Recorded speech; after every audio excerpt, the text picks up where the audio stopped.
And actually, the truth, it was named for an oil additive that had nothing to do with pharmacology at all. But from that, I went on to the ethyl compound, the propyl, DOET, DOPR, and then the simple things like the halides, DOB, bromo, DOC, chloro, DOI, iodine compounds, all extremely potent and all very long-lived. About this point, I got quite interested in going back to the phenethylamines and did that and took the extra methyl group off the chain. And since they were the 2-carbon analogs of these rather potent DO compounds, I call them 2Cs for 2-carbon.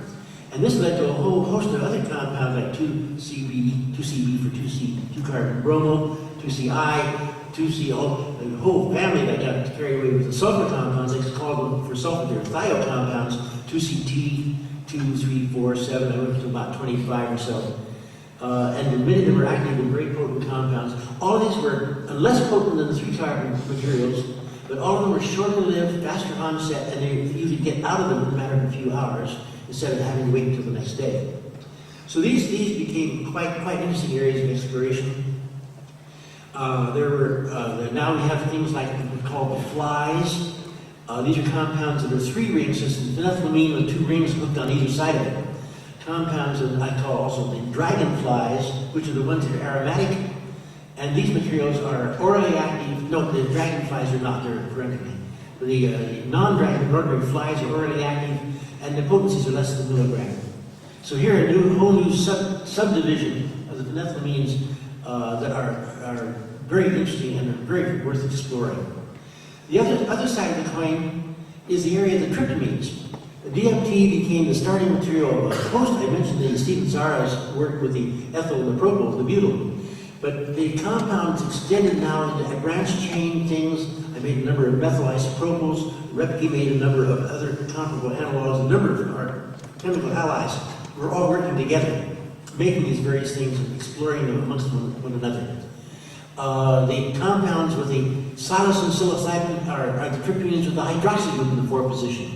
And all the compounds of branched chain DMTs with the hydroxy group there are orally active.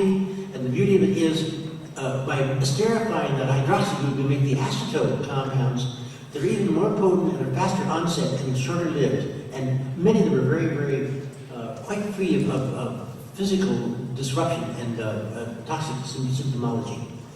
Another group that's very interesting with the groups with the 5-methoxy group.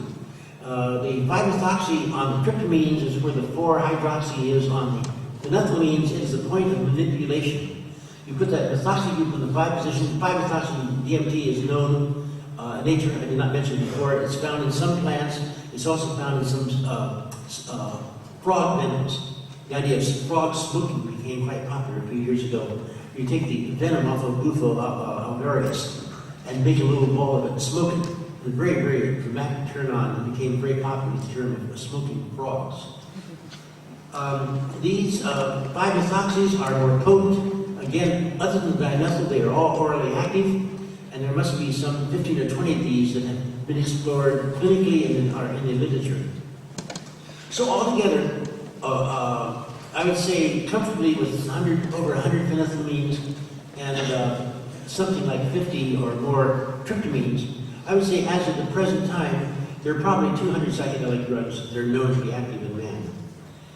A lot of this is very well recorded. I would recommend strongly, if you're not familiar with the location of Erowid, E-R-O-W-I-D. Erowid is a remarkable site for information, good and bad, about many of these drugs. They are receivers of many anonymous statements about drugs, their potency, new drugs, their activities, the goods and the bads. A lot of it is fiction and is fraud. A lot of it's very real and very valid, and you have to use judgment. They are very good at using judgment, whether to accept or not accept a given statement about a new chemical as being toxic or interesting or a turn-on or dangerous or curious to try. So I recommend strongly the search of the system of Erowid. Good. Basically, that's where we are now. I mentioned that a lot of materials being done. I know of materials being worked on here in Europe, some in Sweden, some in Switzerland, some in Spain, some in England, some in northern Germany, right around here. People are in continual communication with me about what they're doing, what they have found out, what they're doing, what they have found out, and ask questions. I turn the information over to Arabic if it's appropriate. I try to stay away from anything that could be interpreted as being working together with someone who's in the business of making drugs for sale. The internet system availability of drugs is staggering.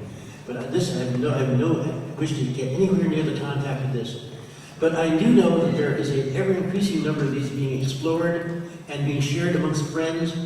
We have now, if we had two drugs known in 1900, and 20 drugs known in 1950 and 60, and 200 drugs known today, we are in the exponential growth, 2 to 20 to 200 every 50 years. So I would say without any hesitation that in the year 2050, which I will probably not see, but you very well might see, I'd be very confident there will be 2,000 psychedelic drugs known to be active in man. And I see I have no hesitation, but believing it'll get even more involved, more complex after that. So it's a growing area of interest. I find it a fascinating interest area, and I want to say very much abreast of what's going on. Thank you very much.